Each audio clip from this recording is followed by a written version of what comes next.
Bangalore international film ഫെസ്റ്റിവലിലടക്കം ഒരുപാട് ഫെസ്റ്റിവലുകളിൽ മികച്ച പ്രകടനം കാഴ്ചവെച്ചിട്ടുള്ളതാണ് ഓംകാര. ഓംകാരയുടെ സംവിധായകൻ ഉണ്ണി കെയർ നമ്മുടെ ഇവിടെ ഉണ്ട്. ഉണ്ണി, വെൽക്കം. നമസ്കാരം. ഉണ്ണി, എ പ്രഗ്നന്റ് വിഡോന്റെ പ്രീമിയർ നടക്കാൻ പോവാണ് Calcutta international film festival. Calcutta international film festival എല്ലാവരും ഉറ്റുനോക്കുന്നതാണ്. അവിടെ ഒരു ഫെസ്റ്റിവലില് പ്രീമിയർ എന്ന് പറയുന്നത് നിസ്സാര കാര്യമല്ല. ആ ഫെസ്റ്റിവലിനെ കുറിച്ചും ആ ഒരു അവസരം കിട്ടിയതിനെ കുറിച്ചും ഒന്ന് പറഞ്ഞുകൊണ്ട് നമുക്ക് തുടങ്ങാം. കൽക്കട്ട ഇന്റർനാഷണൽ ഫിലിം ഫെസ്റ്റിവലില് എന്റെ പുതിയ സിനിമയ്ക്ക് ഒഫീഷ്യലായിട്ട് എൻട്രി കിട്ടിയാലും, അതും ഇന്ത്യൻ സിനിമ ഭാഷയിലെ സിനിമകളുടെ കോമ്പറ്റീഷനിൽ എൻട്രി കിട്ടിയാലും ഭയങ്കരമായിട്ട് സന്തോഷമുണ്ട്. കാരണം മലയാളത്തിൽ നിന്ന് എ പ്രഗ്നന്റ് വിഡോ മാത്രമാണ് തിരഞ്ഞെടുക്കപ്പെട്ടിട്ടുള്ളത്.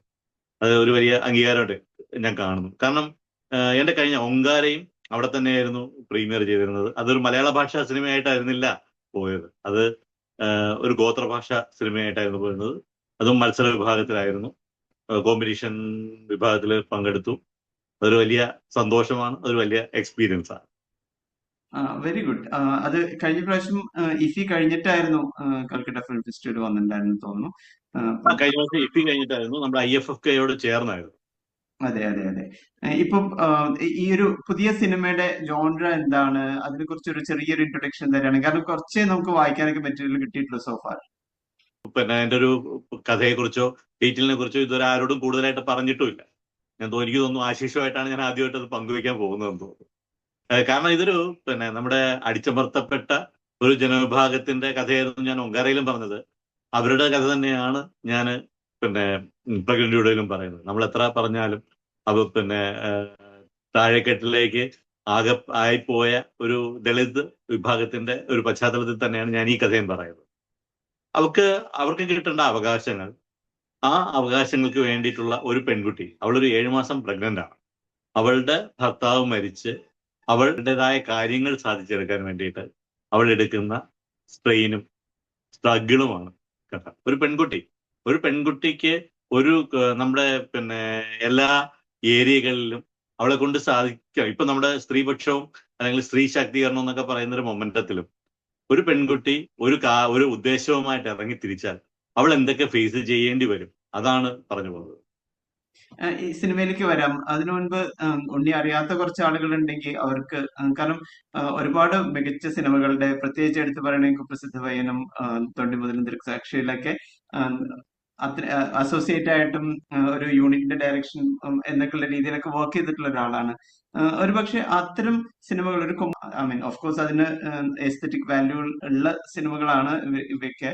പക്ഷെ കൊമേഴ്സ്യൽ എന്നുള്ള ലേബലിലായിരുന്നു ആ സിനിമകളൊക്കെ തിയേറ്ററിൽ വരെയും ആഘോഷിക്കുകയും ചെയ്ത സിനിമകളാണ്. അപ്പോൾ ന്യായമായിട്ടും ചോദിക്കേണ്ട ഒരു ചോദ്യമാണ്, പാരലൽ സിനിമ എന്ന് പറയാവുന്ന രീതിയിലുള്ള സിനിമകളിലാണ് ഇപ്പോൾ കോൺസെൻട്രേറ്റ് ചെയ്തുകൊണ്ടിരിക്കുന്നത്. അപ്പോൾ ആ ഒരു സ്വിച്ചിങ് എങ്ങനെയായിരുന്നു എന്ന് അറിയാം. എന്റെ തുടക്കം എന്നൊക്കെ പറയുന്നത് ഏറ്റവും രസകരമായിട്ടുള്ള തുടക്കങ്ങളായിരുന്നു. ഞാൻ പി ചന്ദ്രകുമാർ സാറിന്റെ അസോസിയേറ്റ് ആയിട്ടും അസിസ്റ്റന്റുമായിട്ടൊക്കെയാണ് ഞാൻ തുടങ്ങി. അദ്ദേഹത്തിന്റെ നല്ല സിനിമകളിലും അദ്ദേഹത്തിന്റെ സിനിമകളെല്ലാം നല്ല സിനിമകൾ തന്നെയായിരുന്നു. കാരണം ഞാൻ സിനിമ പഠിച്ചത് ആ ക്യാമ്പിൽ നിന്നായിരുന്നു. അവിടെ നിന്ന് ഞാൻ അടുത്തേക്ക് പോകുന്നത് ജോൺ പോൾ സാറ് പറഞ്ഞിട്ട് ഞാൻ മോഹൻ സാറിന്റെ അടുത്തേക്കാണ്. പിന്നെ മോഹൻ സാറിനെ ഞാൻ അസോസിയേറ്റ് ചെയ്തു. ഒപ്പം തന്നെയാണ് ഷാജുവേട്ടന്റെ കൂടെ, ഷാജുൻ കാര്യാലിന്റെ കൂടെ ആയിരുന്നു പിന്നീടുള്ള എന്റെ സിനിമ. അത് വടക്കുന്നാഥനെത്തിയപ്പോൾ സജി പരവൂർ ഏട്ടനായിരുന്നു ചീഫ് അസോസിയേറ്റ്, ഫസ്റ്റ് അസിസ്റ്റന്റ് എന്നുള്ള ലെവലിൽ. ഇപ്പോ അസോസിയേറ്റ് എന്ന് പറയുന്ന ആ ലെവലിലായിരുന്നു ഞാനുണ്ടായിരുന്നത്. അങ്ങനെയായിരുന്നു ഞാൻ എല്ലാ തരം സിനിമകളും പക്കാ കൊമേഴ്ഷ്യലും പിന്നീട് ഞാൻ ലെനിൻ സാറിന്റെ അടുത്തേക്കാണ് പിന്നീട് എത്തുന്നത്. രാത്രി മഴ എന്ന് പറഞ്ഞ പടത്തിൽ ഞാൻ അസോസിയേറ്റ് ആവും, മകരമഞ്ഞ് എന്ന് പറഞ്ഞ പടത്തിൽ ഞാൻ അസോസിയേറ്റ് ആവും. അവിടെ നിന്ന് മധുബാലേട്ടൻ, അതുപോലെ മധുബാലേട്ടന്റെ ഒഴിമുറിയും കുപ്രസിദ്ധ പയ്യനും ഒരു രാത്രിയുടെ കൂലിയും അദ്ദേഹത്തിന്റെ വർക്കുകളൊക്കെ ഞാൻ അസോസിയേറ്റ് ആയിട്ട് ചെയ്തു. പിന്നീട് അതിന്റെ കൂട്ടത്തിൽ തന്നെ നിരവധി പടങ്ങൾ, ക്രൈസി ഗോപാലനായാലും പായുംപുലി ആയാലും സഹസ്രമായാലും ഞാൻ എല്ലാ ജോണറിലുള്ള സിനിമകളിലും അസോസിയേറ്റ് ചെയ്തിട്ടുണ്ട്. ആറ്റുപടം എന്ന് പറയാവുന്ന സിനിമകളില്, കൊമേഴ്ഷ്യൽ സിനിമകളില്, മസാല സിനിമകൾ എന്ന് പറയുന്ന സിനിമകളിൽ പോലും ഞാൻ അസോസിയേറ്റ് ചെയ്ത് വർക്ക് ചെയ്തിട്ടുണ്ട്. എല്ലാം നമുക്ക് ചെയ്യാൻ പറ്റണം. ഇപ്പൊ ഞാൻ ചെയ്തുകൊണ്ടിരിക്കുന്നത്, ഞാനൊരു കൊമേഴ്ഷ്യൽ പടത്തിന്റെ മൂവ്മെന്റിലായിരുന്നു. ഞാൻ കൊമേഴ്ഷ്യൽ പടങ്ങൾ ചെയ്തുകൊണ്ടിരിക്കുന്ന ദിലീഷ് പോത്തന്റെ കൂടെ, അല്ലെങ്കിൽ ബാക്കിയുള്ള ഇത് മധുബാലേട്ടന്റെ കുപ്രസിദ്ധമായനൊക്കെ കഴിഞ്ഞിട്ട് അടുത്ത ഒരു കൊമേഴ്ഷ്യൽ പടം പ്ലാൻ ചെയ്തുകൊണ്ടിരിക്കുമ്പോൾ അത് താമസിച്ചപ്പോ നമ്മൾ സ്റ്റക്കായി പോകരുതെന്ന് കരുതിയിട്ടാണ് ഞാൻ ഒങ്കാര ചെയ്തത്. അപ്പൊ ഒങ്കാര ഒരു 10-54 ഇന്റർനാഷണൽ ഫിലിം ഫെസ്റ്റിവലിൽ പോയി കുറെ അവാർഡുകളൊക്കെ കിട്ടി, ഇന്റർനാഷണൽ അവാർഡുകൾ കുറച്ച് കിട്ടി.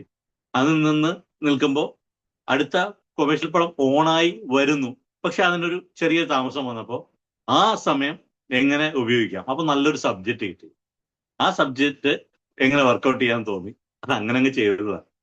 അത് നമ്മൾ മനഃപൂർവ്വം ആർട്ടപടത്തിന്റെ പിന്നാലെ പോകുന്നതല്ല. ഇതിന് ആർട്ടപടമായിട്ട് ഞാൻ കാണുന്നുമില്ല. കാര്യം നമ്മുടെ സമൂഹത്തിൽ നമ്മൾ ഫേസ് ചെയ്യുന്ന പ്രശ്നങ്ങൾ, ഒരാൾ സമൂഹത്തിൽ ഒരു ആവശ്യവുമായി ഇറങ്ങിത്തിരിക്കുമ്പോൾ അയാൾക്ക് ഫേസ് ചെയ്യേണ്ട പ്രശ്നങ്ങൾ, അത് ഞാൻ ഒരു ഗർഭിണിയുടെ വ്യൂ പോയിന്റിലൂടെ അവളുടെ വഴിയിലൂടെ പറഞ്ഞു പോയതാണ്.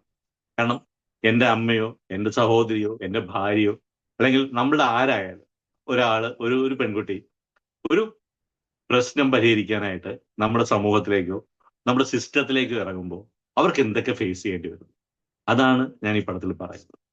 ഇതിൽ ഈ ഒരു സബ്ജക്ട് എടുക്കാം, അല്ലെങ്കിൽ ഈ ഒരു കഥാപാത്രമായിരുന്നോ, ലൊക്കേഷൻ ആയിരുന്നോ, എങ്ങനെയാണ് ഇതിലേക്ക് വരുന്നത്? ഈ സബ്ജക്റ്റാണ് ഇതിൽ ആദ്യം വന്നത്. സബ്ജക്റ്റ് വന്നപ്പോൾ ആദ്യം ഇതൊരു പെൺകുട്ടിയുടെ വ്യൂ പോയിന്റിലായിരുന്നില്ല കഥ ത്രെഡ് മനസ്സിലേക്ക് വന്നത്. അത് ഒരു പ്രായമായ ഒരു ആളുടെ വഴിയിലൂടെ പോകാനായിരുന്നു ആദ്യം ഉദ്ദേശിച്ചത്. അപ്പോൾ അത് എഴുതി വന്നപ്പോൾ അതിനൊരു ശക്തി പോരാ എന്ന് തോന്നി. ആ ഒരു രാത്രിയിൽ എഴുതിക്കൊണ്ടിരിക്കുമ്പോൾ ഉണ്ടായ അതിലൊരു കഥാപാത്രമായിരുന്നു അയാളുടെ പ്രഗ്നന്റ് ആയ മരുമകൾ. അങ്ങനെ ആ കഥ പരിപൂർണമായിട്ടും മരുമകളുടെ വ്യൂ പോയിന്റിലൂടെ കഥ സ്വിച്ച് ചെയ്തതാണ്. അപ്പോ ആ അച്ഛന്റെ കഥയിലൂടെ പോയപ്പോൾ കഥയ്ക്ക് നമുക്ക് കൊണ്ടുപോകാൻ ഒത്തിരി പരിമിതികളും, പലയിടത്തൊക്കെ നമുക്ക് അങ്ങ് സ്റ്റക്കായി പോകാം. കാരണം ഒത്തിരി സ്ഥലങ്ങളിൽ മുൻപ് പറഞ്ഞു പോയ ഒത്തിരി ഏരിയകൾ അല്ലെങ്കിൽ കഥകൾ അതിലേക്ക് കയറി വന്നു പോകും. അത് ക്ലീശയായി മാറുന്ന ഒരു അവസ്ഥയായിരിക്കും. പിന്നെ അങ്ങനെയാണെങ്കിൽ അത് ചെയ്തിട്ട് കാര്യമില്ല. അപ്പോഴാണ് അതിന് ശക്തമായ ഒരു കഥാപാത്രം ബാക്കിൽ ഉണ്ട് എന്ന് നമുക്ക് തിരിച്ചറിവ് കിട്ടുന്നത്. ആ ക്യാരക്ടറാണ് ഇതിലേക്ക് ഇറങ്ങി തിരിച്ചാൽ എന്തായിരിക്കും സംഭവിക്കുക. പിന്നീട് ആ പെൺകുട്ടിയായി മാറിയ ഞങ്ങൾ ആ പെൺകുട്ടിയായിട്ടാണ് പിന്നീട് ചിന്തിച്ചതും ആ പെൺകുട്ടിയായിരുന്നു പിന്നീട് ആ കഥ കൊണ്ടുപോയത്. അങ്ങനെയാണ് ഈ പ്രഗ്നന്റ് വീഡിയോയിലേക്ക് എത്തിയത്. അതും എവ്രി വൺ വാസ് പ്രോമിനന്റ്. അത്രയും പ്രോമിനന്റ് ആയിട്ടുള്ള സംവിധായകരുടെ ഒപ്പം വർക്ക് ചെയ്തിട്ടുള്ള കാര്യം എനിക്ക് അറിയണ്ടായിരുന്നില്ല, കുറച്ചൊക്കെ അറിയാമായിരുന്നു. അപ്പോ അവരുടെയൊക്കെ ഡിഫറെന്റ് സബ്ജക്റ്റ് ആണ്. ആ സബ്ജക്റ്റിലേക്കുള്ള ആഴം ലെനിൻ അദ്ദേഹത്തിന്റെ ആണെങ്കിലും മോഹൻ സാറിന്റെ ആണെങ്കിലും വളരെ ആഴത്തിലേക്ക് പോകുന്ന സബ്ജക്ട്സ് ആണ്. ഈവൻ ഈ പറഞ്ഞ പോലെ രണ്ട് രീതിയിലും ഫെസ്റ്റിവലായിട്ടും അല്ലാണ്ടും ആഘോഷിക്കപ്പെട്ടിട്ടുള്ള സിനിമകളാണ് രണ്ടുപേരും ചെയ്തിട്ടുള്ളത്. അപ്പോ അവിടെ ഒരുപാട് ലേണിംഗ് ഉണ്ടായിട്ടുണ്ടാവുമല്ലോ. ഇവർക്ക് ഇങ്ങനെ ലിസ്റ്റ് ചെയ്ത് പറയാവുന്ന ലേണിംഗ് പെട്ടെന്ന് ചോദിക്കുമ്പോൾ ബുദ്ധിമുട്ടായിരിക്കും. എന്നാൽ പോലും നമ്മൾ മനസ്സിൽ ക്യാരി ചെയ്യുന്ന അല്ലെങ്കിൽ ഒരു വർക്ക് ചെയ്യുമ്പോൾ ഓർത്ത് വെക്കുന്ന കുറെ കാര്യങ്ങൾ ഉണ്ടാവുമല്ലോ. ഞാൻ ചന്ദ്രേട്ടൻ്റെ അടുത്താണ്. എന്റെ തുടക്കം എന്ന് പറയുന്നത് ഒരു കഥാകൃത്തായിട്ടാണ്. അത് സാജൻ സാറ്, നമ്മുടെ ചക്രകുമാർ സാജൻ സാറിന് പണ്ട് നമ്മൾ പഠിക്കുന്ന കാലത്ത് ഞാനൊരു കത്ത് എഴുതി. അന്ന് മൊബൈലൊന്നും ഇല്ലല്ലോ. ഒരു 95 കാലഘട്ടത്തിൽ ഞാൻ സാജൻ സാറിന് കത്ത് എഴുതി. സാറേ, ഞാൻ കഥ എഴുതുന്ന ആളാണ്, എൻ്റെ ഒരു കഥയുണ്ട്, സാറൊന്ന് കേൾക്കാമോ? എനിക്കറിയത്തില്ല അങ്ങനെയാണ് ഇതിന്റെ പോക്കെന്നോ വഴിയെന്നോ എനിക്കറിയില്ല. ആ കത്തിന് ഒരു 6 മാസം കഴിഞ്ഞപ്പോൾ എനിക്കൊരു മറുപടി കിട്ടി. ഞാൻ ചിറയൻകീഴ് വീട്ടിലുണ്ട്, വാ കഥ പറയുന്നു. ഞാൻ അങ്ങനെ സാജൻ സാറിന്റെ വീട്ടില് പയ്യനാണ്, 10-18 വയസ്സുള്ള പയ്യൻ പോയിട്ട് സാജൻ സാറിന്റെ അടുത്ത് പോയി ഒരു കഥ പറയുന്നു. കഥ അങ്ങനെയൊന്നും ആയി പിന്നീട് എനിക്ക് മനസ്സിലായി ഞാൻ പറഞ്ഞത് ഭയങ്കര പൊട്ടത്തരമായിരുന്നു എന്നുള്ളതൊക്കെ പിന്നീട് നമ്മുടെ ഈ സിനിമാ ജീവിതമൊക്കെ പഠിച്ചു തുടങ്ങിയപ്പോൾ മനസ്സിലായി. പക്ഷെ അദ്ദേഹം ക്ഷമയോടെ ആ കഥ കേട്ടിരുന്നു. അദ്ദേഹം അത് കഴിഞ്ഞ് ഒരു 6 മാസം കഴിയുമ്പോൾ അദ്ദേഹം അവിടെ ഞാൻ എൻ്റെ ഫോൺ നമ്പറോ അങ്ങനെയൊന്നും കൊടുത്തിട്ടില്ല, എങ്ങനെയോ തപ്പിപ്പിടിച്ചിട്ട് എൻ്റെ വീട്ടിലേക്ക് എനിക്കൊരു കത്ത് വരുന്നു, എന്നെ അർജന്റായിട്ട് വിളിക്കണം. ഞാൻ അങ്ങനെ അന്ന് പറഞ്ഞ കഥ സത്യത്തില് സിനിമയെ അതായിരുന്നു ഒരു മുത്തം മണിമുത്തം എന്ന് പറഞ്ഞ സിനിമ. അതിലെനിക്ക് കഥ അവലംബം ഉണ്ണികൃഷ്ണൻ ചോഴിയക്കോട്, എൻ്റെ നാട്ടുപേര് വെച്ചിട്ട് എനിക്ക് അങ്ങനെ തന്നു. അപ്പോ ഞാൻ കഥ അങ്ങനെ പറയുമ്പോൾ ഞാൻ എൻ്റെ 18-ാമത്തെ വയസ്സിൽ അല്ലെങ്കിൽ 19-ാമത്തെ വയസ്സിൽ സിനിമയിലേക്ക് കയറി വന്നു. ഞാൻ ഒന്നും അറിയാതെ എൻ്റെ കഥയിലെ ഒരു പ്ലോട്ട് ആണ് അദ്ദേഹം ആ സിനിമയ്ക്ക് വേണ്ടി എടുത്തത്. മുകേഷ്, വൈഷ്ണവി മഹന്ത് എന്നൊക്കെ പറയുന്ന ആർട്ടിസ്റ്റുകളൊക്കെ അഭിനയിച്ച ഒരു പടമായിരുന്നു ഒരു മുത്തം മണിമുത്തം. രവീന്ദ്രൻ മാഷായിരുന്നു മ്യൂസിക് ഒക്കെ ചെയ്തത്. പിന്നീടും എനിക്ക് സിനിമയായിട്ട് യാതൊരു ബന്ധവുമില്ല. ആകെ സായി സാറിനെ അറിയാം. ഞാൻ പഠിച്ചത് ടെക്സ്റ്റൈൽ ടെക്നോളജി. ഞാൻ ബോംബെയിലേക്ക് പോയി. എന്റെ ഫീൽഡ് വിട്ട് ഞാൻ ബോംബെയിലേക്ക് പോയി. അവിടെയും കലാ സാഹിത്യ പ്രവർത്തനങ്ങളോട്ട് നിന്നു. അവിടെ നിന്നാണ് ഞാൻ വീണ്ടും സിനിമയിലേക്ക് വരുന്നത്. അവിടെ വെച്ച് മനസ്സിലൊരു മഞ്ഞുള്ളി എന്ന് പറഞ്ഞ പടത്തിന് തിരക്കഥ എഴുതിക്കൊണ്ട് എങ്ങനെയെങ്കിലും പിന്നെ സിനിമയിൽ വരണം എന്നൊരു തോന്നലുണ്ടായിട്ട് അപ്പോൾ അവിടെ വെച്ചൊരു പ്രൊഡ്യൂസർ ഡയറക്ടറെ പരിചയപ്പെടുന്നു. അദ്ദേഹം വന്ന് ചൈന ഗേറ്റ് അടക്കമുള്ള സിനിമകൾക്ക് ഫിനാൻസ് ചെയ്തിട്ടുള്ളതാണ്. അയാൾക്ക് ഡയറക്റ്റ് ചെയ്യണമെന്ന് പറയുന്നു. അപ്പൊ നമുക്ക് എങ്ങനെ ഈ സിനിമയെ കാണാം? അങ്ങനെ അദ്ദേഹത്തിന് കഥ ഉണ്ടാക്കി കൊടുക്കുന്നു. അത് പിന്നെ തിരക്കഥയാക്കി അത് സിനിമയായി. അതിലാണ് പ്രണയിക്കുകയായിരുന്നു ഓരോരോ ജന്മങ്ങൾ എന്നൊക്കെ പറഞ്ഞ പാട്ടൊക്കെ ഉള്ള ആ സിനിമ. അങ്ങനെ വന്നു. ആ കണക്ഷനിൽ പിന്നീട് ശ്രീ മൂവീസിന്റെ ഒരു സീരിയൽ എഴുതാനായിട്ട് മരിച്ചുപോയ ആക്ടർ പറവൂർ രാമേന്ദ്രൻ ചേട്ടൻ എന്നെ വിളിക്കുന്നു.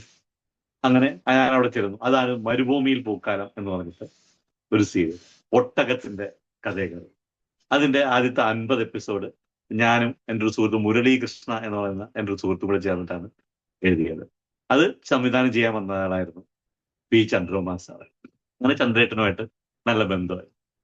അത് കഴിഞ്ഞ് അങ്ങനെ നിൽക്കുമ്പോൾ 50 എപ്പിസോഡ് കഴിയുമ്പോൾ അവർ ഡയറക്ടർ മാറുന്നു. പുതിയ രീതിയിലേക്ക് കഥ കൊണ്ടുപോകണമെന്ന് പറയുന്നു. അങ്ങനെ ചന്ദ്രേട്ടൻ ആ സമയത്ത് ഒരു തെലുങ്ക് പടം ഡയറക്റ്റ് ചെയ്യാൻ പോകുന്നു. മറ്റേ പിന്നെ സാൾട്ട് ആൻഡ് പേപ്പറിൽ ബാബുരാജിനോട് ലാലേട്ടൻ ചോദിച്ചു പോരുന്നോ എൻ്റെ കൂടെ എന്ന് ചോദിച്ച പോലെ പോരുന്നോ എന്ന് ചോദിച്ചു. നമ്മൾ റെഡിയായിരുന്നു, പോയി. അങ്ങനെ ഒരു തെലുങ്ക് പടം ചന്ദ്രേട്ടന്റെ കൂടെ അസിസ്റ്റന്റ് ഡയറക്ടറായിട്ട് വർക്ക് ചെയ്തു. അപ്പോ അതിൽ കുറച്ച് സീനൊക്കെ എഴുതാൻ വീണ്ടും തന്നു. ആ സമയത്ത് പിന്നെ assistant director come writer come എല്ലാമായിട്ട് അവിടെ നിന്നു. അങ്ങനെയാണ് എൻ്റെ ഒരു സിനിമയ്ക്കുള്ള വരവ് പ്രോഗ്രാം. അങ്ങനെ നിൽക്കും. എറണാകുളത്ത് ചന്ദ്രേട്ടൻ ഒരു സീരിയൽ ചെയ്യുന്നു. ആ സമയത്ത് ജോൺ ബോൾ സാറ് മോഹൻ സാറിൻ്റെ കൂടെ നിൽക്കാനായിട്ട് ഒരു അസോസിയേറ്റിന് വേണമെന്ന് പറയുന്നു. അങ്ങനെ എന്നെ ഇന്നസെന്റ് കഥകൾ എന്ന് പറയുന്ന ഞാൻ ഇന്നസെന്റ് അമൃത ചാനലിന് വേണ്ടിയിട്ട് ഞാൻ ഇന്നസെന്റ് എന്ന് പറയുന്ന സീരിയലിലേക്ക് ഞാൻ മോഹൻ സാറിന്റെ കൂടെ പോകും. അങ്ങനെ നിൽക്കുമ്പോൾ ഒരു ദിവസം മോഹൻ സാർ എന്താ പറയുന്നു, ഞാൻ ഇന്ന് വരുന്നില്ല, നീ അങ്ങ് ഡയറക്റ്റ് ചെയ്യാൻ പറയുന്നു. അങ്ങനെ ഞാൻ അവിടെ വെച്ചിട്ട് ഡയറക്റ്റ് ചെയ്യപ്പെടുകയാണ്.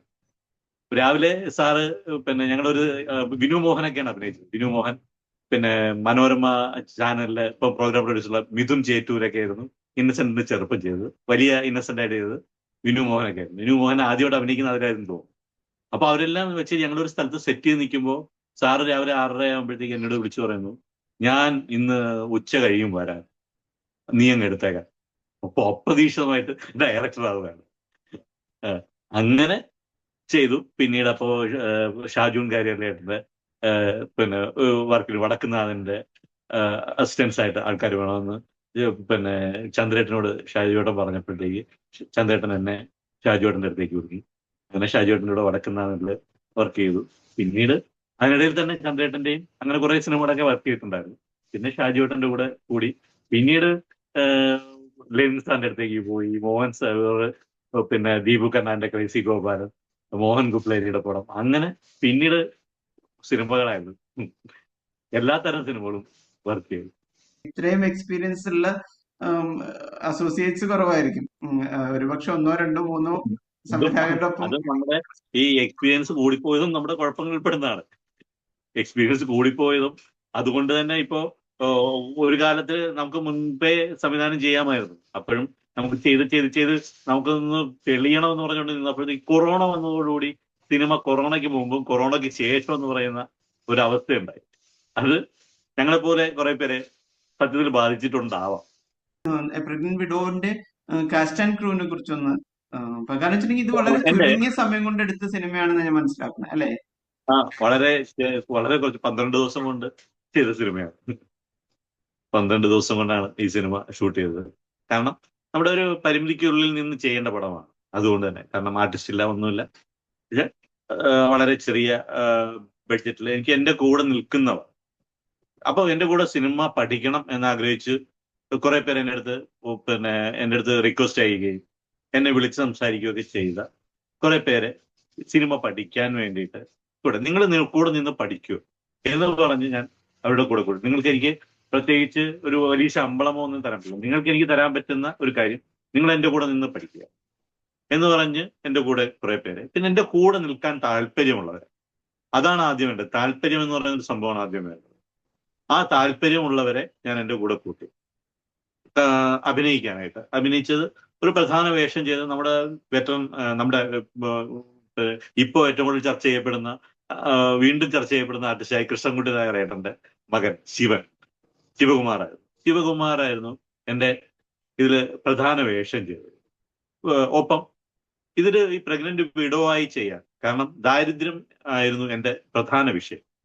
പ്രഗ്നന്റ് വിഡോയുടെ ഏറ്റവും വലിയ സംഭവം എന്ന് പറഞ്ഞാൽ ദാരിദ്ര്യമാണ്. അപ്പൊ ദാരിദ്ര്യം ശരീരത്തിനും മുഖത്തുമുള്ള ഒരു പെൺകുട്ടി എനിക്ക് വേണം. അപ്പൊ ഒപ്പം തന്നെ അവള് ഗർഭിണിയായി ഫീൽ ചെയ്യും. അങ്ങനെ ഞാൻ അതിനു വേണ്ടിയിട്ട് കാസ്റ്റിംഗ് കോൾ ഇട്ടു. ഗർഭിണിയായിട്ടുള്ള പെൺകുട്ടികളെ സിനിമയിൽ അഭിനയിക്കാനായിട്ട് കാസ്റ്റിംഗ് കൊടുത്തു. ഒരാൾ പോലും റെസ്പോണ്ട് ചെയ്തത്. അതുകൊണ്ട് അങ്ങനെ ഇനി ആരെങ്കിലും നമുക്കിനി അതിനു വേണ്ടിയിട്ട് സമയം കണ്ടെത്താൻ പറ്റില്ല. ഒരാളെ ഒരു 7 മാസം ഗർഭിണിയാക്കി എടുത്ത് ജയിക്കാൻ പറയത്തില്ല. ചില സിനിമയ്ക്ക് വേണ്ടി ഞാൻ അതായി ഇതായി എന്നൊക്കെ പറയുന്ന പോലെ അങ്ങനെ ഒന്നും ചെയ്യാൻ പറ്റില്ലല്ലോ, ഗർഭിണിയാവാൻ പറ്റില്ലല്ലോ. അങ്ങനെ നോക്കിയപ്പോ ഞങ്ങളുടെ അടുത്തേക്ക് എനിക്ക് ഒരു വിജിത്ത് വിജയൻ എനിക്ക് ഒരു പെൺകുട്ടിയുടെ ഫോട്ടോ കാണിച്ചു. അത് ടിങ്കിൾ ജോബി എന്ന് പറഞ്ഞൊരു പെൺകുട്ടിയാണ്. ഞാൻ ആ കുട്ടിയെ കണ്ടിരുന്നില്ല. ആ കുട്ടിയുടെ രൂപവും ഭാവവും പിന്നെ അതിന്റെ കുറച്ച് വീഡിയോസും സാധനം കണ്ടു. ഞാൻ ആ കുട്ടിയെ പിന്നീട് വിളിച്ച് കണ്ടപ്പോൾ നമ്മുടെ ക്യാരക്ടറിന് പറ്റിയൊരു കുട്ടിയെ, ആ കുട്ടിയുടെ ഞാൻ നേരിട്ട് കാണുമ്പോൾ ആ കുട്ടിക്ക് ഒരു 38-40 കിലോ ഒക്കെ ഉള്ളൂ. ഞാൻ നിന്നിട്ട് ചോദിച്ചു, അവിടെ കുറച്ചും കൂടി ഒന്ന് തടി കുറയ്ക്കാം, മെലിയാമോ എന്ന് ചോദിച്ചു. 35-40 കിലോ എന്ന് വീണ്ടും ഒരു 10-25 വയസ്സുള്ള ഒരു പെൺകുട്ടിയോട് മെലിയാൻ പറഞ്ഞുള്ള അവസ്ഥ എന്നാണ്. ആ കുട്ടി എന്റെ ഷൂട്ട് തുടങ്ങുന്ന സമയമായപ്പോഴത്തേക്ക് ഒരു 35 കിലോ ആയിട്ടാണ് ആ കുട്ടി എന്റെ ലൊക്കേഷനിലേക്ക് വന്നത്. ആ കുട്ടിക്ക് പിന്നീട് നമ്മുടെ പിന്നെ ഗർഭിണിയുടെ ഗർഭവും എല്ലാം വെച്ച് കെട്ടി ഞങ്ങൾക്ക് കറക്റ്റായിട്ട് നിർത്തിയപ്പോൾ എനിക്ക് എന്റെ ക്യാരക്ടറിലേക്ക് ആ കുട്ടിയെ എനിക്ക് കിട്ടി. പെർഫോമൻസ് വൈസ് ഞാൻ അതിനെ ഒന്ന് ഓഡിഷൻ ചെയ്തിരുന്നു. ആ ഓഡിഷനിൽ എനിക്ക് എന്റെ ക്യാരക്ടറിന് വേണ്ടിയ പെർഫോമൻസ് എനിക്ക് ലഭിച്ചു. അതുകൊണ്ട് തന്നെ ഞാൻ ആ കുട്ടിയെ ഫിക്സ് ചെയ്തു. അതിനു മുമ്പ് തന്നെ ഈ ബാക്കിയുള്ള കഥാപാത്രങ്ങൾ പലരും അതിനു മുമ്പ് തന്നെ ഫിക്സ് ചെയ്യപ്പെട്ടതായിരുന്നു. ശിവകുമാറായിരുന്നു, ശിവേട്ടനെ ഫിക്സ് ചെയ്തതായിരുന്നു. അഖില എന്ന് പറഞ്ഞൊരു പെൺകുട്ടി അതിന്റെ ഒപ്പം തന്നെ നിൽക്കുന്ന ഒരു ക്യാരക്ടറാണ് ചെയ്യുന്നത്. അഖില എന്ന് പറയുന്നൊരു പെൺകുട്ടിയുണ്ട്. പിന്നെ നമ്മുടെ തുഷാര പിള്ള ആർട്ടിസ്റ്റ്, തുഷാര പിള്ളയുണ്ട്. സന്തോഷ് കുറുപ്പുണ്ട്. നമ്മുടെ ആർട്ടിസ്റ്റുകൾ എന്നൊക്കെ പറയാൻ എന്തെങ്കിലും കുറച്ച് പടങ്ങളൊക്കെ ചെയ്ത ഈ തുഷാര പിള്ളയും സന്തോഷ് കുറുപ്പൊക്കെ ഉള്ളു. പിന്നെ സജിലാൽ എന്ന് പറഞ്ഞിട്ടുള്ള ഒരു പുതിയ ആർട്ടിസ്റ്റ് ഉണ്ട്. അജീഷ് കൃഷ്ണ എന്ന് പറയുന്ന ഒരു തിയേറ്റർ ആർട്ടിസ്റ്റാണ് ഇതിലൊരു പ്രധാന വേഷം ചെയ്യുന്നത്. നമുക്ക് പറയാം, ഇതിലൊരു ടൈറ്റിൽ ക്യാരക്ടർ പ്രഗ്നന്റ് വിഡോ ആണെങ്കിൽ ആ വിഡോയ്ക്ക് ഒരു ഭർത്താവ് ഉണ്ടായിരിക്കണമല്ലോ.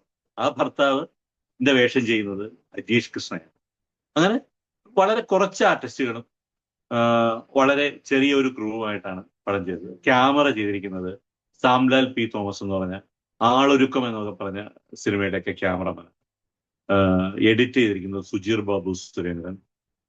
മ്യൂസിക് സുധേന്ദു രാജ്. എന്റെ ഒങ്കാരയ്ക്ക് മ്യൂസിക് ചെയ്തത് സുധേന്ദു ആയിരുന്നു.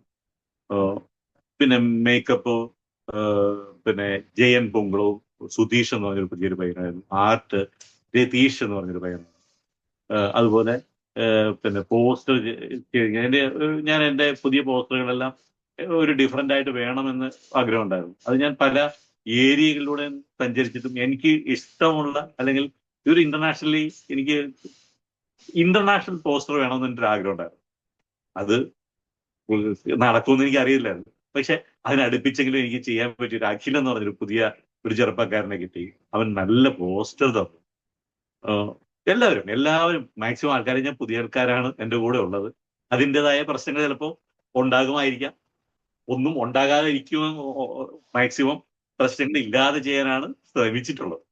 വളരെ ഇൻസ്പയറിംഗ് ആ നിലയ്ക്ക്. കാരണം വെച്ചിട്ടുണ്ടെങ്കിൽ ഒരു എല്ലാവരും ടെക്നീഷ്യൻസും കേപ്പബിൾ ആയിട്ടുള്ള ആളുകൾ വന്നിട്ട് ഉള്ളൊരു ഔട്ട്പുട്ട് എന്നുള്ള നിലയ്ക്ക് വേറൊരു രീതിയാണ്. പക്ഷെ ഇതൊരു അടൂർ സാറൊക്കെ പറയുന്ന പോലെ ഒരു സാക്ഷാത്കാരം എന്ന് പറയുന്ന രീതിയിലേക്കാണ് ഇത് കേൾക്കുമ്പോൾ നമുക്ക് പരീക്ഷണമായിരുന്നു. കൊണ്ടു എന്ന് പറയുന്നത് തന്നെയാണ്. എവിടെയെങ്കിലും പാളിപ്പോയാൽ ഒരു കോസ്റ്റ്യൂം കണ്ടിന്യൂറ്റി അടിച്ചാൽ തീർന്നില്ലേ? അതും ചില്ലറ നമ്മൾ വളരെ ലിമിറ്റഡ് ബഡ്ജറ്റിൽ ചെയ്യുന്നു. ഒരു കോസ്റ്റ്യൂം കണ്ടിന്യൂറ്റി അടിച്ചാൽ എല്ലാം തീർന്നില്ലേ? അപ്പൊ എന്റെ കൂടെ നിന്ന കുട്ടികള് അവരതിൽ പക്കയായിട്ട്, അവർ സിൻസിയർ ആയിട്ട് അവരുടെ കൂടെ ലൈഫാണ് എന്ന് പറഞ്ഞിട്ട് ഓരോരുത്തരും, എന്റെ ക്യാമറമാൻ ആയാലും എന്റെ എഡിറ്റർ ആയാലും എന്റെ കൂടെ നിന്ന എന്റെ അസിസ്റ്റന്റ് ഡയറക്ടേഴ്സ് ആയാലും അസോസിയേറ്റ് ഡയറക്ടേഴ്സ് ആയാലും മേക്കപ്പ് മാൻ ആയാലും എല്ലാവരും, ഒപ്പം ആർട്ടിസ്റ്റുകളും അവരവരുടെ കാര്യം അവരവർ തന്നെ, മറ്റൊരാളുടെ കാര്യത്തിന് അവരെ ഒരു കോസ്റ്റ്യൂമർ ഒന്നും അങ്ങനെയൊന്നും ഉണ്ടായിരുന്നില്ല. അപ്പോ എന്റെ അസിസ്റ്റന്റ് ഡയറക്ടേഴ്സ് തന്നെയാണ് കോസ്റ്റ്യൂം സെലക്ട് ചെയ്യുന്നതും. അപ്പോ നോക്കുമ്പോൾ പുതിയ പിന്നെ നൈറ്റി ഒന്നും ഉപയോഗിക്കാൻ പറ്റില്ല, പുതിയ ഷർട്ട് ഇടാൻ പറ്റില്ല. അപ്പോ എന്റെ അസിസ്റ്റന്റ് ഡയറക്ടർ ആയിട്ടുള്ള അഞ്ജു എന്നൊക്കെ പറഞ്ഞൊരു കുട്ടി ഉണ്ടായിരുന്നു.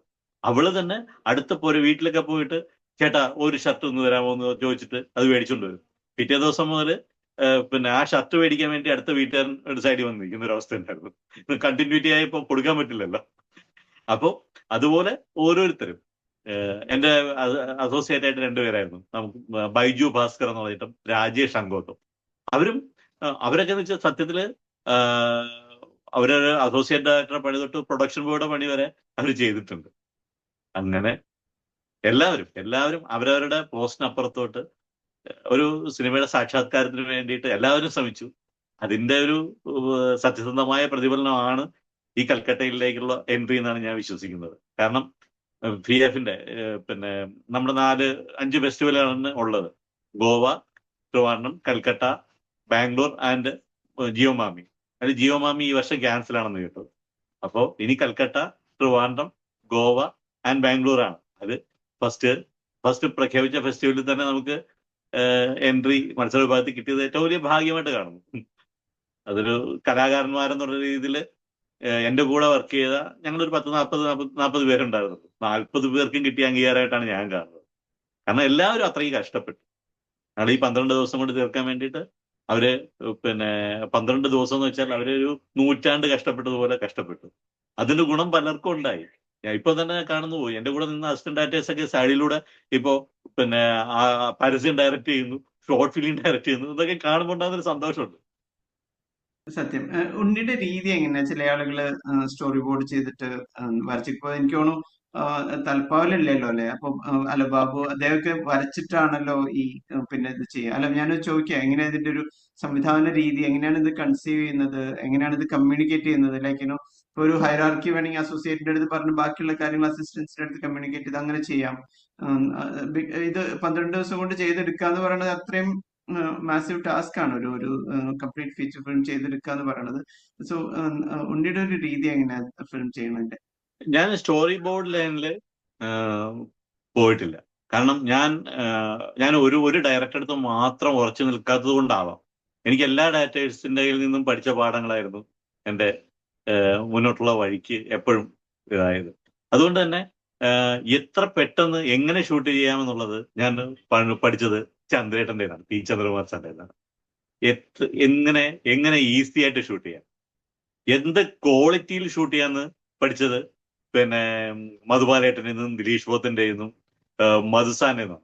അപ്പോ ക്വാളിറ്റി പ്ലസ് സ്പീഡ് വേറൊരു ലൈനിലും.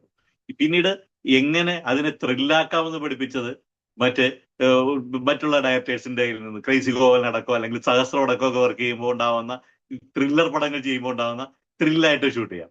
അപ്പോ എല്ലാം കൂടി വച്ചിട്ട് ആണ് ഞാൻ ചെയ്തത്.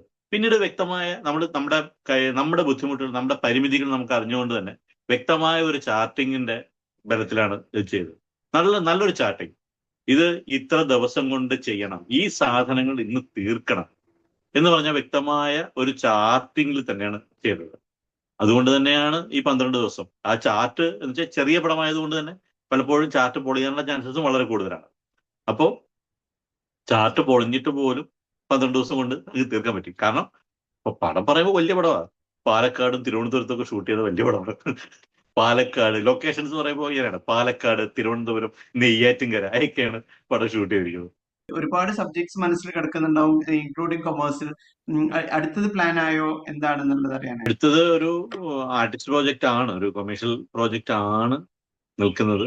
പിന്നീട് സിനിമയല്ലേ, എപ്പോ എന്ത് സംഭവിക്കുമെന്ന് ആർക്കും അറിയത്തില്ലല്ലോ.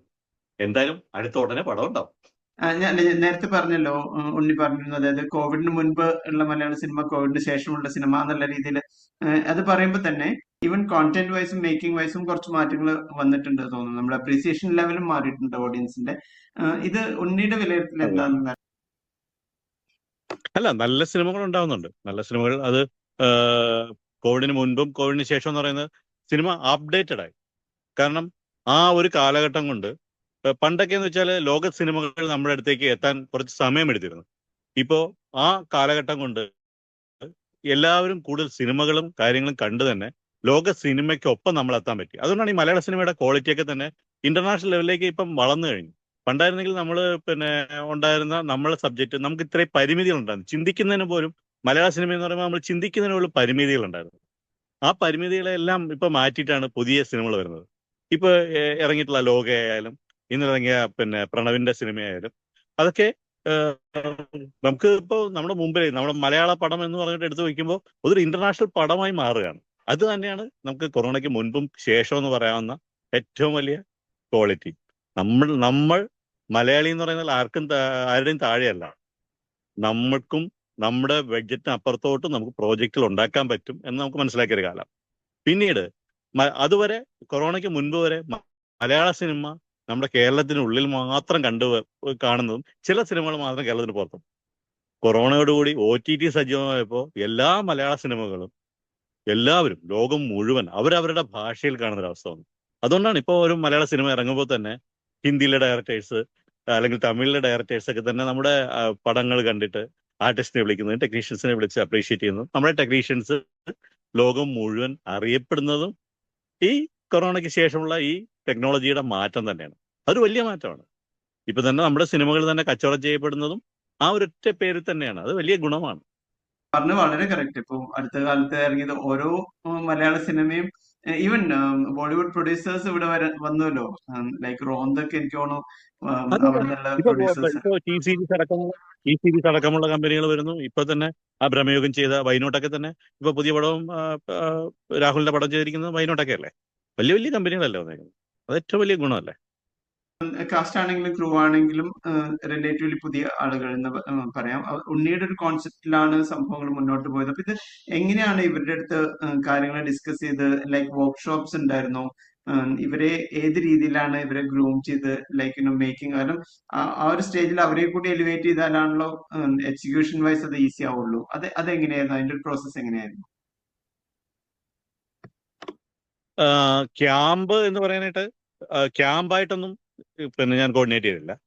ഒപ്പം തന്നെ ഞാൻ എൻ്റെ ടീമിനെ ഞാൻ എല്ലാവരെയും വിളിച്ചത് അതെൻ്റെ ഒരു സ്റ്റൈലാണ്. അത് ഞാൻ എൻ്റെ ഗുരുക്കന്മാരിൽ നിന്ന് ഒക്കെ എടുത്ത അവരുടെയൊക്കെ പ്രോജക്റ്റുകൾ കണ്ട് അതിൽ നിന്ന് ഞാൻ പഠിച്ച് എനിക്ക് വേണമെന്ന് പറഞ്ഞ് ഞാൻ ഉണ്ടാക്കിയെടുത്ത ഒരു ലൈൻ എന്ന് വെച്ചാൽ ഞാൻ എൻ്റെ മുഴുവൻ ടീമിനെയും 1-2 ദിവസം ഞങ്ങൾ ഒരുമിച്ചിരിക്കും. നമ്മൾ ഷൂട്ടിനൊക്കെ മുമ്പ് ഒരുമിച്ചിരുന്ന് പരിപൂർണമായും സ്ക്രിപ്റ്റ് ഞങ്ങൾ വായിച്ചിട്ട് അവരവർക്ക് അഭിനയിക്കേണ്ടവർക്കായാലും അവരവർക്ക് ചെയ്യേണ്ടതായ കാര്യങ്ങൾ അത് വ്യക്തമായിട്ട് അവർക്ക് അത് വിശദീകരിച്ചു കൊടുക്കുകയും അവരെ കൊണ്ട് അത് ചെയ്യിപ്പിക്കാൻ മാക്സിമം ശ്രമിക്കുകയും ചെയ്യും. എന്നിട്ട് പോലും നമുക്ക് അവർ ക്യാമറയുടെ മുമ്പിൽ എത്തുമ്പോൾ ക്യാമ്പ് ചെയ്തതോ അല്ലെങ്കിൽ നമ്മൾ റിഹേഴ്സൽ ചെയ്തതോ അല്ലെങ്കിൽ നമ്മൾ സ്ക്രിപ്റ്റ് വായിച്ചത് പോലെ ആയിരിക്കില്ല. അവർ ആകെ ചിലപ്പോൾ ക്യാമറയും ടീമിനെയും കാണുമ്പോൾ അതുവരെ ഉണ്ടായിരുന്ന ഇതെല്ലാം മാറിയിട്ട് അവർ ഭയന്നു പോവാം. അവർക്ക് ക്യാമറ ഫിയർ വരാൻ ചാൻസ് ഉണ്ട്. അതൊക്കെ ഉണ്ട്. എന്നാൽ പോലും മാക്സിമം ഞാൻ അങ്ങനെ അവർക്ക്, കാരണം ആർക്കും കഥയെക്കുറിച്ച് ഒരു കൺഫ്യൂഷനും ഉണ്ടാവില്ല. സിനിമയെക്കുറിച്ച് അവർ ചെയ്യാൻ പോകുന്ന പ്രോജക്റ്റിനെ കുറിച്ച് യാതൊരു കൺഫ്യൂഷനും ഉണ്ടാവാൻ പാടില്ല എന്നൊരു നിർബന്ധം എനിക്കുണ്ട്. അത് ഞാൻ അസോസിയേറ്റ് ആയിട്ട് ചെയ്യുമ്പോൾ പോലും എൻ്റെ കൂടെ വർക്ക് ചെയ്യുന്ന അസിസ്റ്റന്റ് ഡയറക്ടേഴ്സ് സ്ക്രിപ്റ്റ് വായിച്ചിരിക്കണമെന്നും പുതിയ ടെക്നോളജിയിൽ എല്ലാവരും DTP എടുത്ത് വരുമ്പോൾ ഞാൻ പറയുന്ന ഒരു സാധനം, നിങ്ങൾ DTP എടുക്കുന്നതിനേക്കാളും നിങ്ങൾ ഒരു പ്രാവശ്യം ഇതൊന്ന് വായിച്ചാൽ, ഇതൊന്ന് എഴുതിയാൽ നമ്മൾ പണ്ടൊക്കെ നമ്മുടെ സ്കൂളിലൊക്കെ എഴുതി പഠിക്കുന്ന പോലെ ഒരു പ്രാവശ്യം നിങ്ങളൊന്ന് എഴുതിയാൽ നിങ്ങളുടെ മനസ്സിൽ കയറുന്നത് പോലെ നിങ്ങൾക്ക് വേറെ ഒന്നിനും പറ്റില്ല എന്നുള്ളത്. അത് കാരണം ഞാൻ എല്ലാ അസിസ്റ്റന്റ് ഡയറക്ടേഴ്സിനെ കൊണ്ടും ചെയ്യുന്നത്. അത് ഇപ്പോഴത്തെ അസിസ്റ്റന്റ് ഡയറക്ടേഴ്സിനൊക്കെ ഭയങ്കര മടിയാണ്. പലർക്കും ഇവനെന്തിന്റെ കേടാണ് എന്നൊക്കെ അവർ മാറി നിന്ന് സംസാരിക്കുന്നുണ്ടാവും. ഞാൻ അവരോട് പറയുന്നത്, നിങ്ങൾ ഒരു കോപ്പി നിങ്ങൾ ഇരുന്ന് എഴുതണം. എന്നിട്ട് ആ കോപ്പി, നിങ്ങൾ എഴുതിയ കോപ്പി വെച്ചിട്ട് പടത്തിന്റെ ഒരു പോക്കറ്റ് 1 ലൈൻ ഉണ്ടാക്കിയിട്ട് നിങ്ങൾ പോക്കറ്റിൽ സൂക്ഷിക്കണം. എന്നിട്ട് ഓരോ സീൻ എടുക്കുമ്പോഴും ഓരോ ഷോട്ടുകൾ ഡയറക്ടർ മാർക്ക് ചെയ്ത് പോകുമ്പോഴും അല്ലെങ്കിൽ ഷൂട്ട് ചെയ്ത് പോകുമ്പോഴും അതിന്റെ ലെൻസ് ആയാലും ഫ്രെയിമിംഗ് ആയാലും അവരുടെ പൊസിഷൻസ് ആയാലും നിങ്ങൾ മാർക്ക് ചെയ്യണം. എന്നിട്ട് ഞാൻ എൻ്റെ അസോസിയേറ്റ്സിനോട് പറയും. ഞാൻ അസോസിയേറ്റ് ആയിട്ട് നിൽക്കുന്ന സമയത്ത് ഞാൻ എൻ്റെ അസിസ്റ്റൻസിനെ വിളിച്ചിട്ട് ഒന്നോ രണ്ടോ ദിവസങ്ങളിലാകുമ്പോൾ ഞങ്ങൾ ഇരുന്നിട്ട് ഞങ്ങൾ ഇതിനെക്കുറിച്ച് ഡീറ്റെയിൽ ആയിട്ട് സംസാരിക്കും. അങ്ങനെ എൻ്റെ അസോസിയേറ്റിനോട് പറയും, ഞാൻ നിങ്ങൾ പിന്നെ രാത്രിയിൽ ഇരുന്നിട്ട് നിങ്ങൾ ചർച്ച ചെയ്യണം. ഇന്ന് ഷൂട്ട് ചെയ്ത കാര്യങ്ങളും നാളെ ഷൂട്ട് ചെയ്യാൻ പോകുന്ന കാര്യങ്ങളെക്കുറിച്ചും നിങ്ങൾ വ്യക്തമായിട്ട് ചർച്ച ചെയ്യണം. അങ്ങനെ അങ്ങനെ ഒരു പ്ലാനിങ്ങിലാണ് അവർ ചെയ്യുന്നത്. അതുകൊണ്ട് തന്നെ ഞാൻ എൻ്റെ കൂടെ അസിസ്റ്റന്റ്സ് ആയിട്ട് വർക്ക് ചെയ്യുന്ന കുട്ടികൾ 2 3 പടം കഴിയുമ്പോൾ അവർ അസോസിയേറ്റ് ആയിട്ട് പോയി സിനിമ ചെയ്യാൻ പറ്റുന്ന കപ്പാസിറ്റിയിൽ പോയിട്ടുണ്ട് പലരും. ഒരു കാരണം നമ്മളെല്ലാവരും അങ്ങനെ പഠിച്ചു വന്ന എൻ്റെ ഗുരുക്കന്മാർ എന്നെ പഠിപ്പിച്ച അങ്ങനെയായിരുന്നു. അപ്പൊ എൻ്റെ കൂടെ വരുമ്പോഴും അവരങ്ങനെ പഠിച്ച് എല്ലാവരും രക്ഷപ്പെടണമല്ലോ. അതാണ് വളരെ വാലിഡ് ഇൻഫർമേഷൻ ആയത്. കാരണം വെച്ചിട്ടുണ്ടെങ്കിൽ പലപ്പോഴും ഈ ഡയറക്ടേഴ്സിനോ അസോസിയേറ്റ്സിനോ ഒന്നും സമയം ഉണ്ടാവില്ല. കാരണം ഇപ്പൊ എല്ലാവരും ഒരു ഫയർ ഫൈറ്റിംഗ് സിറ്റുവേഷനിലായിരിക്കും. എല്ലാം ഇറ്റ്സ് റിലേറ്റഡ് ടു മണി അല്ലേ. നമ്മള് ആ സമയം ഈക്വലൻ ടു മണി.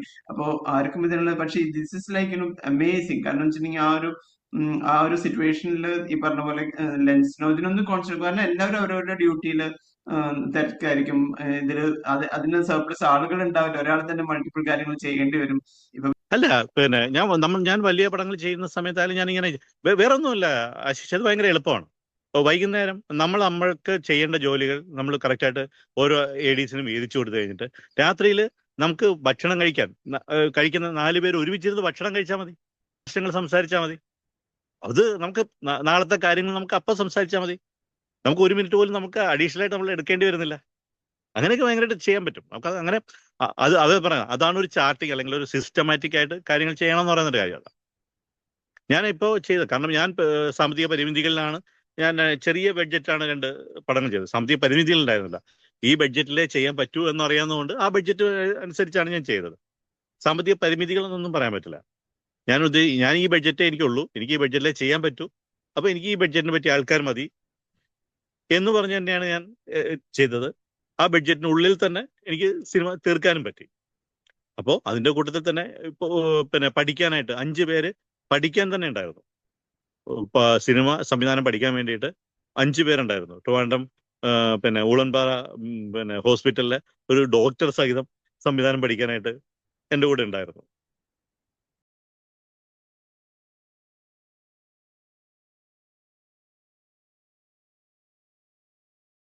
എല്ലാ ആശംസകളും ഈ കൽക്കട്ട ഫിലിം ഫെസ്റ്റിവലിൽ ഇത് കൃത്യമായിട്ട് രേഖപ്പെടുത്തട്ടെ. അവിടെ നല്ല ഫീഡ്ബാക്കുകൾ കിട്ടട്ടെ. ഇനി വരാൻ പോകുന്ന ഫെസ്റ്റിവലുകൾ, ഇപ്പൊ നേരത്തെ പറഞ്ഞു, നമ്മുടെ ഇന്ത്യയിൽ തന്നെയുള്ള ഫെസ്റ്റിവലും പുറത്തേക്കുള്ള ഫെസ്റ്റിവലുകളിലും ഒക്കെ പാർട്ടിസിപ്പേഷൻ ഉണ്ടാവട്ടെ. മത്സരവിഭാഗത്തിൽ തന്നെ പാർട്ടിസിപ്പേഷൻ ഉണ്ടാവട്ടെ. അതിനുള്ള അംഗീകാരങ്ങളും കിട്ടട്ടെ. തുടർന്നുള്ള സിനിമകൾ, പ്രത്യേകിച്ച് കൊമേഴ്സ്യൽ ഫിലിംസ് ഉണ്ണിയുടെ ഇത്രയും എക്സ്പീരിയൻസ് ഉള്ളതുകൊണ്ട് കാണാൻ കാത്തിരിക്കുന്നു. എല്ലാ ആശംസകളും. Thank you. ആശിഷിനോട് ഇത്രയും നമ്മൾ കുറെ കാലമായിട്ട് സംസാരിക്കണം എന്ന് വിചാരിച്ചുകൊണ്ടിരുന്നിട്ട് കഴിഞ്ഞ ഗോവയിൽ വെച്ച് കണ്ടപ്പോൾ തന്നെ നമുക്ക് അടുത്ത ആഴ്ച സംസാരിക്കാന്ന് പറഞ്ഞിട്ട് അടുത്ത ഗോവ ഫെസ്റ്റിവൽ എത്തി. ഓക്കെ, അപ്പോൾ എന്തായാലും സംസാരിച്ചതിന് സന്തോഷം. എന്തായാലും നമുക്ക്